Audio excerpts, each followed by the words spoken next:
সবজি দিয়ে মুসুর ডাল। মুসুর ডালটাকে আগে জল দিয়ে সেদ্ধ করে নিয়েছি, তারপর বাটি গরম করে ওর মধ্যে তেল দিয়ে ওর মধ্যে কালো জিরে আর রাঁধুনি ফোড়ন দিয়েছি, কাঁচা লঙ্কা। ওর মধ্যে এবার দেব পালং শাক, গাজর,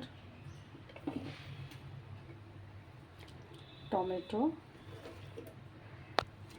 ধনেপাতা, কাঁচা লঙ্কা, নুন, হলুদ আর চিনি আগেই দিয়ে রেখেছিলাম ডালের মধ্যে।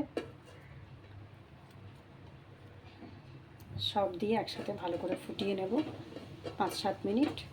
ব্যাস, তারপর এটা ভাত, রুটি সব কিছুর সাথে আপনি পরিবেশন করতে পারেন।